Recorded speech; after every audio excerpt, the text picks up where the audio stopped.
Hello students, कैसे हैं आप लोग। चलिए हम अपने आप चैप्टर जो है वो कंटिन्यू करते हैं। हम क्या पढ़ रहे थे? हम पढ़ रहे थे बेसिक मैथमेटिक्स, और बेसिक मैथमेटिक्स के अंदर हमने फर्स्ट जो चूज किया था चैप्टर पढ़ना वो था अलजेब्रा। अलजेब्रा के अंदर हमने जो है कल क्या क्या पढ़ा? अलजेब्रा के अंदर हमने जो है वो पढ़ा कि व्यंजक किसे बोलते हैं, व्यंजक क्या होता है, उन व्यंजक के क्या क्या गुण होते हैं, किस किस तरीके के व्यंजक होते हैं, कितने प्रकार के होते हैं।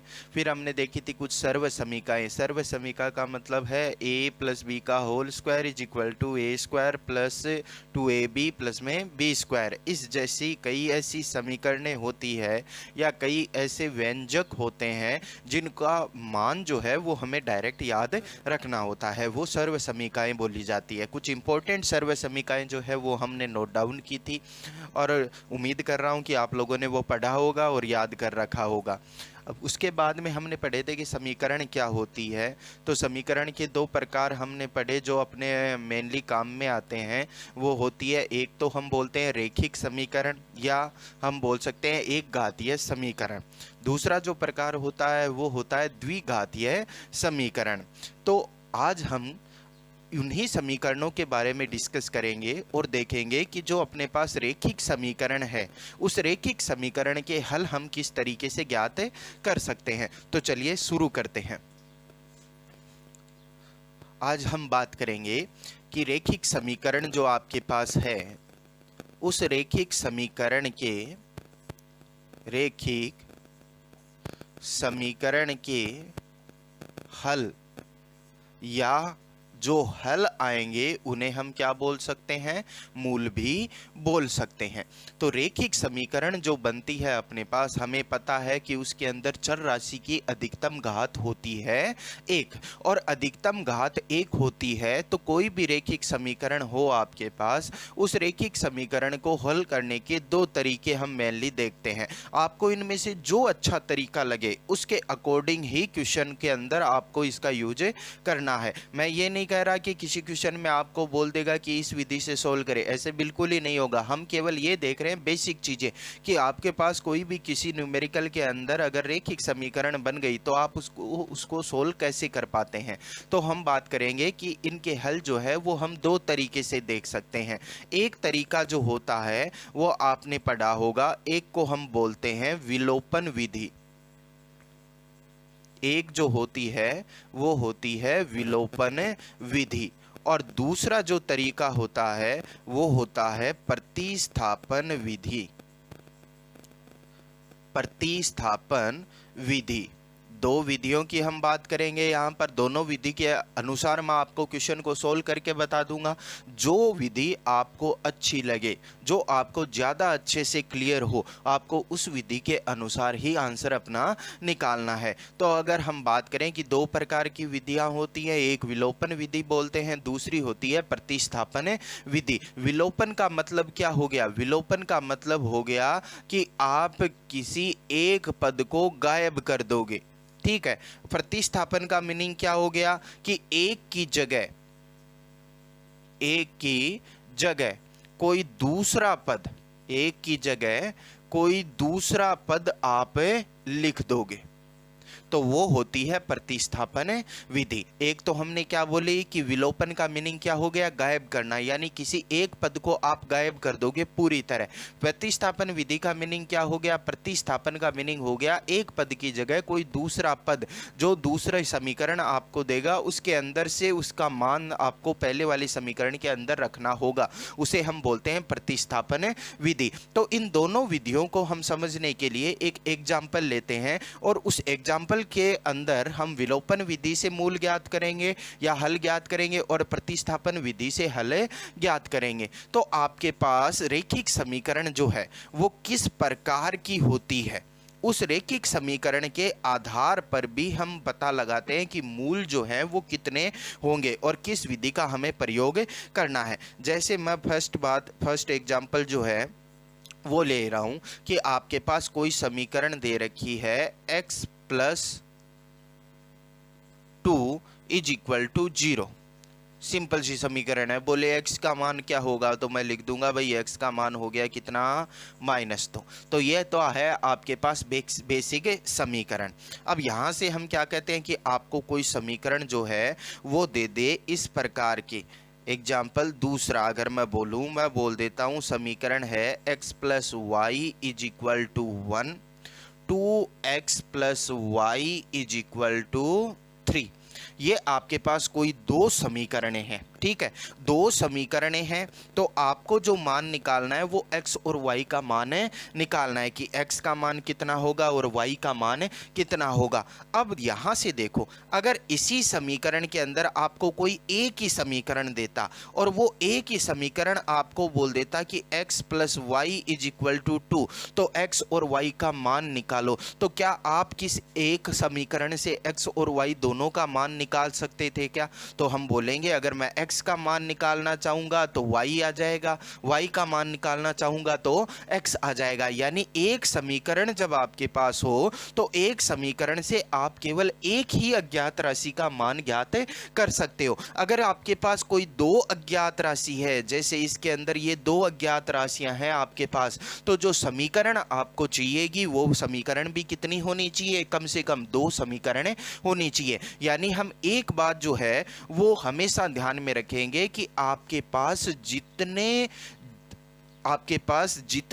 अज्ञात राशियां हैं, जितनी अज्ञात राशियां हैं उतनी ही समीकरण अगर आपके पास बन रही है तो आप उसे सोल्व कर सकते हो। लेकिन अगर कंडीशन ऐसी हो जाए कि अज्ञात राशियां ज़्यादा हों और जो समीकरणें बन रही हैं वो कम बन रही हैं, तो आप कभी भी क्वेश्चन को उसको सोल्व नहीं कर पाओगे। बाकी कई केस आपको ऐसा मिलेगा नहीं जिसके अंदर अननोन ज़्यादा हों, अज्ञात राशियां ज़्यादा हों और समीकरण कम बन रही हो, ऐसा कोई केस आपको मिलेगा नहीं। लेकिन आपको क्वेश्चन को सोल्व करते टाइम ये ध्यान में रखना है कि आपको कितनी अननोन क्वांटिटीज को फाइंड करना है, कितनी अज्ञात राशियों को फाइंड करना है, उतनी ही समीकरणें आपको बनानी है। तो मैं कहूँगा यहाँ पर आपके पास कोई दो समीकरणें हैं और दो ही अज्ञात राशियाँ हैं। अगर मुझे x और y दोनों का मान ज्ञात करना हो तो दोनों का मान x और y दोनों का मान अगर मुझे ज्ञात करना हो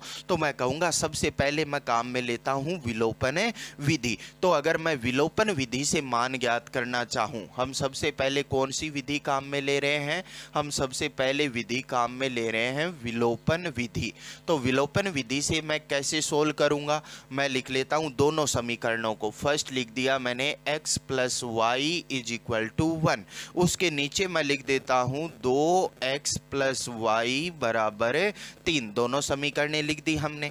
अब हमें क्या करना है, हमें विलोपन करना है, यानी किसी एक पद को गायब करना है। तो किसी एक पद को गायब कैसे करें, तो देखो इसके अंदर x है, इसके अंदर 2x है, इसके अंदर y है, इसके अंदर y है। अब इधर वाली जो आपके पास ये जो यहाँ पर कांस्टेंट है आपके पास, इनके कोई लेना देना आपको नहीं है। केवल ये देखना है कि इन दोनों ये जो पद हैं वो इन दोनों पदों में से कौन सा पद इन दोनों पदों में से एक के बराबर होगा। तो मैं कहूँगा कि y जो है वो बराबर है, और y अगर बराबर है तो मैं यहाँ पर बोलूँगा कि समीकरण 1 जो है उसमें से आप समीकरण 2 को घटा दो, समीकरण 1 में से समीकरण 2 को घटा दो। तो मैं अगर समीकरण 2 को घटाऊँगा यहाँ पर तो मैं माइनस का चिन्ह लगा लेता हूँ। मैं बोलूँगा यहाँ पर क्या आएगा, तो यहाँ पर मैं लिखूँगा x माइनस 2x। यहाँ पर क्या आएगा, यहाँ पर आपके पास आ जाएगा y माइनस वाई। तो y माइनस वाई कितना हो जाएगा, 0 इज इक्वल टू 1 माइनस 3। ये -3 हो गया। यहाँ पर क्या बचा आपके पास, मैं कहूँगा माइनस x बराबर -2। माइनस से माइनस कैंसिल आउट हो गया, x का मान कितना आ गया आपके पास, 2 आ गया। x का मान आ गया आपके पास 2। जब मैं ये x का मान इन दोनों में से किसी एक समीकरण के अंदर रख देता हूँ, तो किसी एक समीकरण के अंदर मैं x बराबर 2 रख दूँ, तो मान अगर मैं फर्स्ट समीकरण के अंदर लिखूँ तो मैं क्या लिखूँगा, मैं लिखूँगा 2 प्लस वाई बराबर 1। तो y बराबर कितना आ जाएगा, y बराबर मैं बोलूँगा 2 को इधर लाएंगे तो 2 को इधर लाने पर हो गया -2 प्लस 1 बराबर कितना आ जाएगा, -1। तो y का जो मान मिला आपको वो y का मान मिल गया -1 और x का मान कितना मिल गया, 2 मिल गया।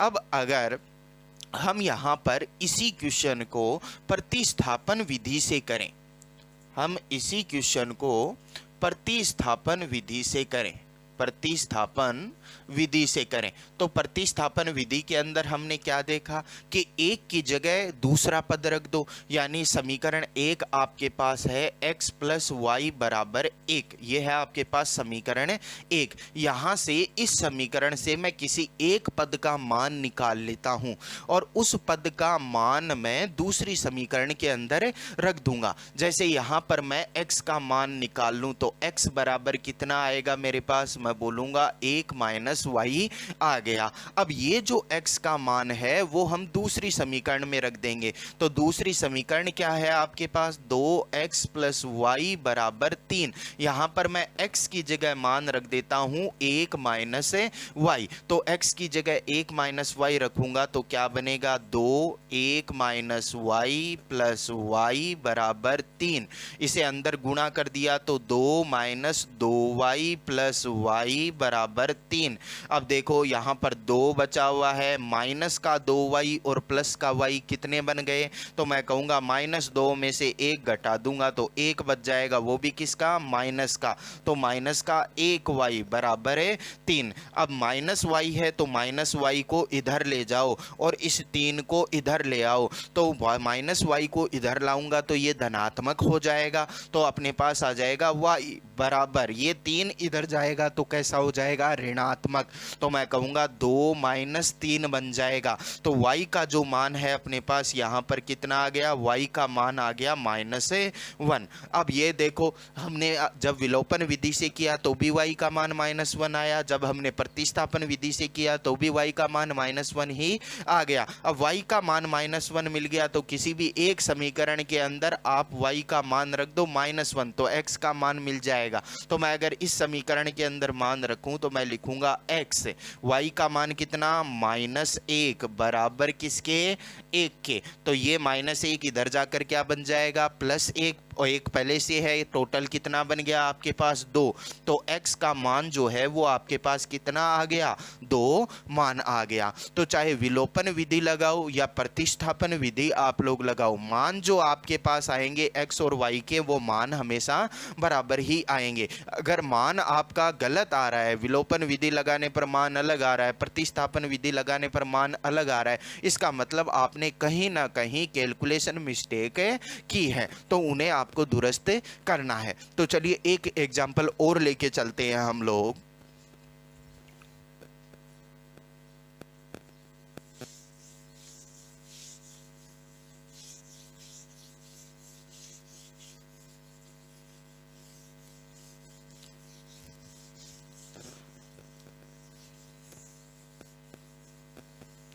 चलिए एक एग्जाम्पल जो है वो हम और लेके चलते हैं। क्या एग्जाम्पल लेके चले, मैं बोलूँगा कि आपके पास कोई 2 समीकरणें हैं। एक समीकरण है 2x प्लस वाई बराबर 4, ठीक है। दूसरी आपके पास समीकरण है 3x प्लस 2y बराबर 8, 3x प्लस 2y बराबर 8। ये आपके पास कोई 2 समीकरणें हैं और इन दोनों समीकरणों से आपको x व y का मान बताना है, x और y का मान बताना है कितना होगा। तो अगर मैं इस समीकरणों को देखूं तो मुझे x और y का मान निकालना है, कैसे निकालेंगे, तो मैं बोलूँगा कि आप दोनों विधि से निकाल सकते हो, या तो विलोपन विधि लगा दो या फिर प्रतिस्थापन विधि लगा दो। तो अगर मैं सबसे पहले दोनों के थ्रू ही हम क्वेश्चन को करते जाएंगे ताकि जो आपको इजी लगे, जो अच्छे से समझ में आए वो विधि हम लोग ट्राई करते जाएं। तो फर्स्ट जो इस क्वेश्चन को मैं सोल्व करूँगा वो हम फर्स्ट सोल्व कर रहे हैं विलोपन विधि से।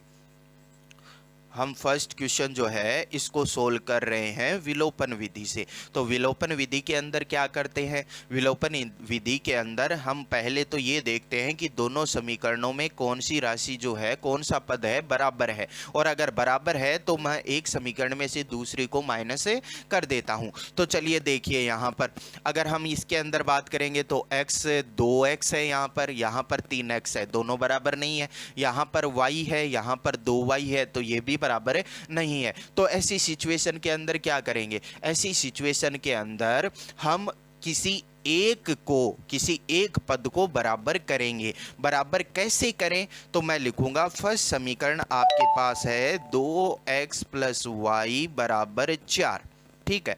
दूसरी समीकरण आपके पास है 3x + 2y = 8। ये समीकरण आपके पास है दोनों।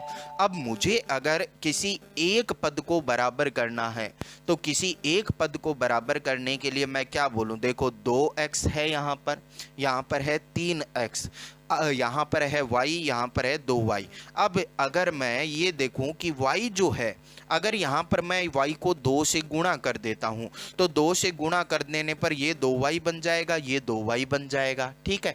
तो बराबर हो सकते हैं, लेकिन केवल यहाँ पर तो मैं 2 का गुणा कर नहीं सकता, मुझे तो पूरी समीकरण को करना पड़ेगा गुणा 2 से। तो 2 से मैं पूरी समीकरण को गुणा कर देता हूँ तो ये 2y, ये भी कितना बन जाता है, 2y बन जाता है। वो सिचुएशन हो सकती है। या फिर मैं बोल दूं कि इस x की जगह यहाँ पर अगर x का गुणा जो है वो किसी तरीके से 3 बन जाए तो भी दोनों बराबर हो जाएंगे। अब किसी तरीके से 3 तो बन नहीं सकता, तो मैं कहूँगा कि इस समीकरण को यदि मैं 3 से गुणा कर देता हूँ और इस समीकरण को यदि मैं 2 से गुणा कर देता हूं तो यहां पर बन जाएगा 6x, यहां पर भी कितना बन जाएगा, 6x। तो दोनों पद जो हैं वो बराबर हो सकते हैं, और दोनों पद बराबर हो जाएंगे तो मैं एक समीकरण में से दूसरी को माइनस कर दूंगा। तो देखिए अगर मैं इस पूरी समीकरण को, आप y वाले जो मैंने बताया कि 2 से गुणा कर सकते हो, इसको भी आप ऐसे भी कर सकते हो। अगर सिंपल आपको लेके चलना है तो सिंपल अगर आपको लेके चलना है तो आप इसी समीकरण को केवल 2 से गुणा कर दो, क्योंकि अगर x को मैं बराबर करना चाहूँगा तो मुझे इस समीकरण को भी गुणा करना पड़ेगा, इस समीकरण को भी गुणा करना पड़ेगा। लेकिन y को बराबर करने के लिए मुझे केवल पहले वाली जो समीकरण है इसे ही गुणा करना पड़ेगा। तो पहले वाले समीकरण को जब मैं गुणा करता हूँ तो मेरे पास समीकरण क्या बन जाती है, देखो 4x + 2y = 8। पूरी समीकरण को गुणा कर दिया 2 से। अब दूसरी समीकरण लिख लो इसके बिल्कुल नीचे, 3x + 2y = 8। ये लिख दिया मैंने। अब क्या करो, इस समीकरण में से इस समीकरण को माइनस कर दो। इस समीकरण में से इस समीकरण को माइनस करूंगा तो मैं माइनस माइनस माइनस लगा लूंगा। यहाँ पर देखो 4x माइनस का 3x बन गया। यहाँ पर क्या बनेगा, 2y माइनस 2y कितना बनेगा, 0 = 8 माइनस 8 कितना बन गया, 0। तो आपके पास देखो क्या आ गया मान, यहाँ पर मैं बोलूँगा 4x में से 3x चले गए तो कितना बचा, x = 0, यानी x का मान आ गया आपके पास 0। अब x का मान जो 0 आया है वो इन दोनों में से किसी एक समीकरण के अंदर रख देते हैं तो आपको y का मान मिल जाएगा। तो मैं अगर समीकरण 1 के अंदर x का मान रख देता हूं, मैं मान रख रहा हूं समीकरण 1 के अंदर, तो समीकरण 1 के अंदर अगर मैं x का मान रखूं 0 तो x का मान रखने पर देखो क्या बनेगा, 2 गुणा में 0 प्लस में y का मान आपको ज्ञात करना है बराबर 8। तो ये गुणा होगा 0 बना लेगा तो y का मान जो है वो आपके पास कितना आ गया, 8 आ गया। तो x और y दोनों के मान आपके पास आ गए, x का मान 0, y का मान है 8। अब इसी क्वेश्चन को अगर हम प्रतिस्थापन विधि से करें, इसी क्वेश्चन को जो है वो हम प्रतिस्थापन विधि से करें तो देखिए कैसे सोल्व करें हम लोग।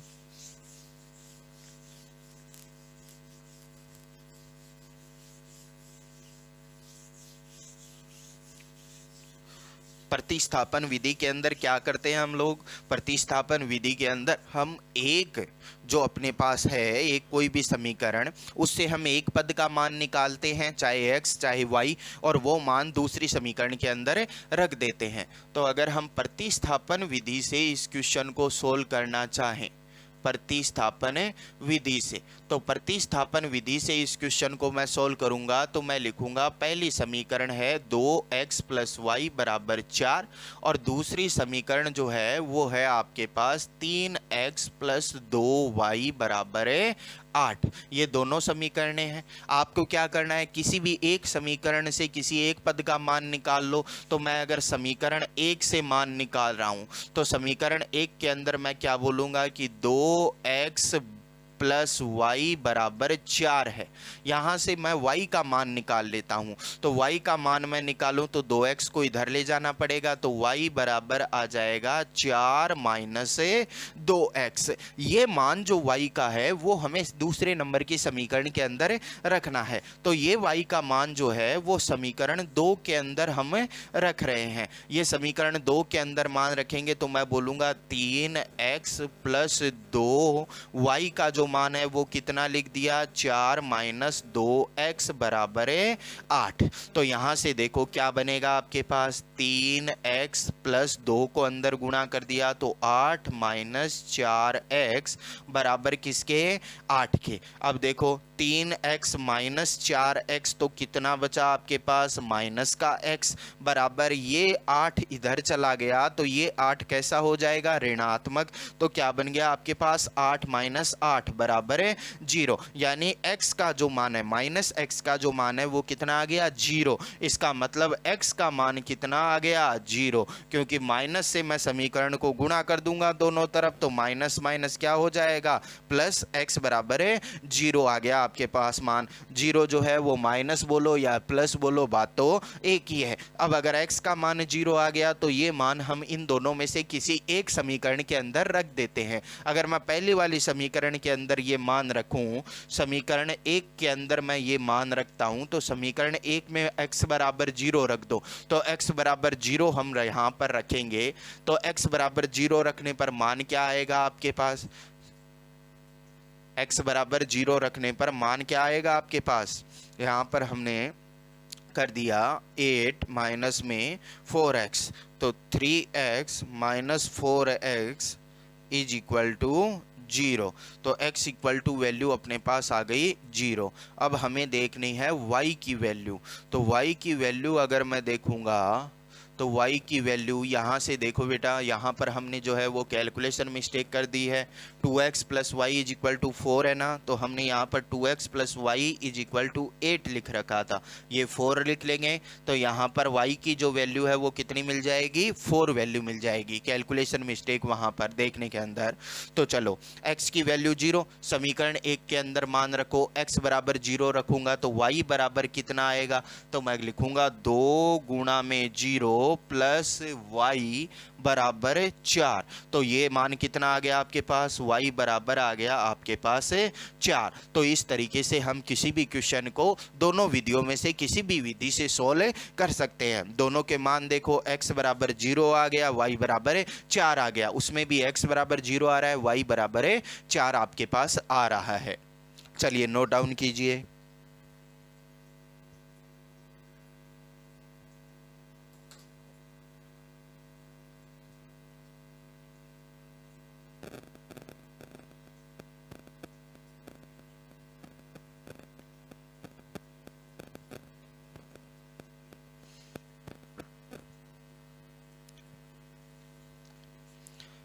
चलिए नेक्स्ट एग्जाम्पल एक लेते हैं हम लोग। लास्ट एग्जाम्पल है जो हम विलोपन और प्रतिस्थापन विधि का देखेंगे, इसके बाद में हम आगे चलेंगे, क्योंकि इन क्वेश्चन की प्रैक्टिस जो है वो आप लोग करके आते हो 10th क्लास के अंदर। तो केवल आपको मैं रिमेंबर करवा रहा हूँ कि ये चीज़ें आपने पढ़ी थी और ये पढ़ी थी तो ये आगे भी हम लोगों के काम में आएगी।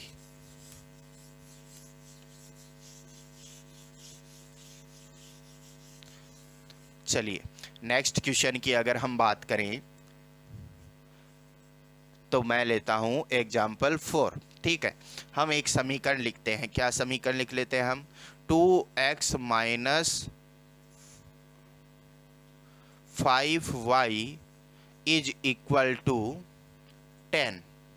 ठीक है, ये है आपके पास समीकरण 1। दूसरी समीकरण हम लिख लेते हैं x plus Y is equal to 15, ये हमने बोल the second equation.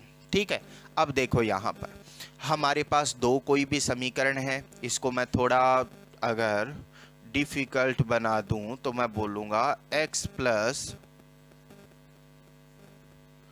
2y is equal to 15। ठीक है, आपके पास जो है वो दो समीकरणें हैं और आपको यहाँ से x व y का मान बताना है कि x व y का मान जो है वो क्या होगा।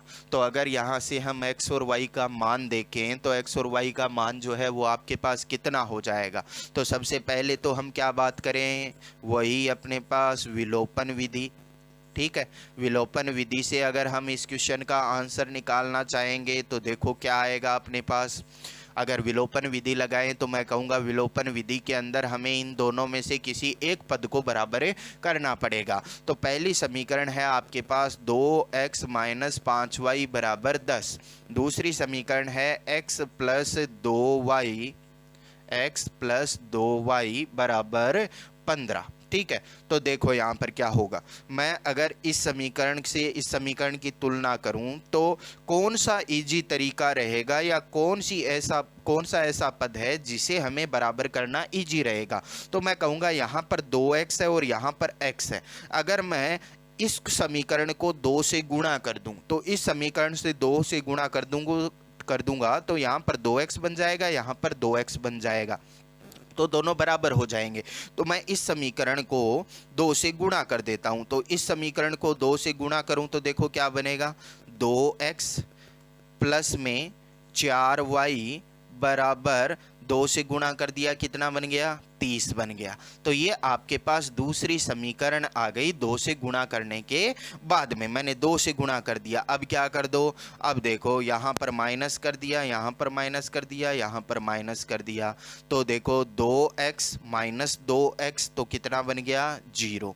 माइनस का 5y और माइनस का 4y बराबर कितना, 10 माइनस 30 कितना बना, 10 माइनस 30 कितना बचेगा, माइनस 20 बन गया। यहाँ पर देखो क्या बना, यहाँ पर बन गया माइनस का 9y बराबर माइनस का 20। माइनस से माइनस से कैंसिल आउट, तो y का मान कितना आ गया, y का मान आ गया 20/9। ये भिन्न के रूप में अपने पास y का मान आ गया। अब ये y का मान किसी भी एक समीकरण के अंदर रख दो तो आपके पास x का मान आ जाएगा। तो मैं y का मान जो है, मुझे जो सिंपल लगती है वो ये वाली समीकरण लगती है, ये दिखने में डरावनी है, ये सिंपल है, तो इसके अंदर मैं y का मान रख देता हूं। तो समीकरण 2 के अंदर हम y का मान रख रहे हैं। तो समीकरण 2 में y का मान रखने पर देखो क्या बनेगा, यहां पर बच गया x प्लस में क्या है 2y, तो 2y का मान कितना, 20/9 बराबर किसके हैं, 15 के। तो 15 के बराबर कर लिया। तो देखो क्या बनेगा, यहाँ से मैं लिखूंगा x प्लस में 40/9 बराबर 15। अब यहाँ से अगर मैं x का मान निकालूं तो देखो x का मान कितना आ जाएगा मेरे पास, x का मान कितना आएगा, मैं बोलूँगा x बराबर 40/9 इधर आ जाएगा। तो क्या बनेगा, 15 माइनस 40/9। यहाँ से एलसीएम ले लें तो एलसीएम लूँगा तो एलसीएम लेने पर कितना एलसीएम आएगा, 9 एलसीएम आएगा। ये कितना बना, ये बन गया आपके पास 5 और 135 माइनस 40, 135 माइनस 40 यानी कितना बचेगा आपके पास, 95/9। तो x की जो वैल्यू आई है हमारे पास, x का जो मान आया है वो कितना आ गया, 95/9 आ गया। अब इसी क्वेश्चन को अगर हम प्रतिस्थापन विधि से करें तो प्रतिस्थापन विधि से करने पर देखो कैसे करेंगे, वही तरीका अपने पास, क्या, एक समीकरण से किसी एक चर का मान निकालकर दूसरी समीकरण के अंदर रख दो। तो अगर मैं बात करूं कौन से मान निकालना आसान रहेगा, तो हम कहेंगे फर्स्ट तो थोड़ी सी हार्ड है, सेकंड वाली इजी है। सेकंड वाली से मैं मान निकाल लेता हूं, फर्स्ट वाली के अंदर रख देंगे। तो मैं अगर समीकरण 2 से मान निकालूं तो समीकरण 2 जो है आपके पास, इस समीकरण 2 से मैं मान निकाल रहा हूं, क्या है, x प्लस 2y बराबर में 15। यहाँ से अगर मैं y का मान निकालूं या x का मान निकालूं तो x का ही मान निकाल लेते हैं, कितना आएगा, 15 माइनस से 2y आ गया। ये x का मान जो है वो समीकरण 1 के अंदर रख दो। तो ये x का मान जब मैं समीकरण 1 के अंदर रखता हूं तो देखो क्या बनेगा, 2 वहां पर रहा x की जगह कितना लिखेंगे, 15 माइनस 2y, ठीक है, माइनस का 5y बराबर किसके, 10 के। तो यहां से देखो अंदर गुणा करूंगा क्या बनेगा, 30 माइनस 4y माइनस 5y बराबर 10 बन गया। इस 30 को इधर ले जाओ, इस 30 को इधर ले जाऊंगा तो ये -4 और -5 कितने हो गए, -9y बराबर, ये 30 इधर जाकर ऋणात्मक हो जाएगा तो 10 माइनस 30 कितना बन गया, माइनस का 20, माइनस से माइनस कैंसिल आउट हो गया, y बराबर कितना आ गया, 20/9। देखो क्या उसके अंदर भी y की वैल्यू यही थी क्या, तो बोले y की वैल्यू वही थी, सेम है, यानी अपनी कैलकुलेशन बिल्कुल करेक्ट है। अब y का मान मिल गया तो y का जो मान है वो हमें रखना है किसमें, समीकरण, किसी भी समीकरण के अंदर रख दो y का मान, 1 में या 2 में। तो मैं 2 में रख देता हूं मान। तो समीकरण 2 में अगर हम मान रख दें, समीकरण 2 में मान रखने पर, अगर मैं समीकरण 2 के अंदर मान रख देता हूं तो देखो क्या बनेगा, x प्लस 2y की जगह कितना रख दिया, 20/9 बराबर 15। तो ये देखो वैसी ही समीकरण बन गई, x प्लस 40/9 बराबर 15। तो x बराबर कितना आ जाएगा, 15 माइनस 40/9, और ये हमने सोल्व किया था, कितना आया था अपने पास x का मान, 95/9। तो x का मान आपके पास आ गया 95/9 और y का मान आ गया आपके पास 20/9। तो ये दोनों मान जो हैं वो दोनों विधियों से ही क्या आ रहे हैं, बराबर आ रहे हैं। यानी आप रैखिक समीकरण को इन दोनों में से किसी भी विधि से सोल्व करो, जो आपको इजी लगे उस विधि से सोल्व करो और x और y का दोनों मान अपने पास आ जाएंगे। लेकिन बात ध्यान में क्या रखनी है, बात ये ध्यान में रखनी है कि समीकरणें जितनी है, अगर उतनी ही अज्ञात राशि आपके पास है तो ही आप सोल्व कर सकते हो। अगर समीकरण कम है, अज्ञात राशि उतनी नहीं है, तो आपको समीकरण ज़्यादा बनानी पड़ेंगी, उतनी ही समीकरण बनानी पड़ेंगी जितनी अज्ञात राशि आपको क्वेश्चन के अंदर दे रहा है।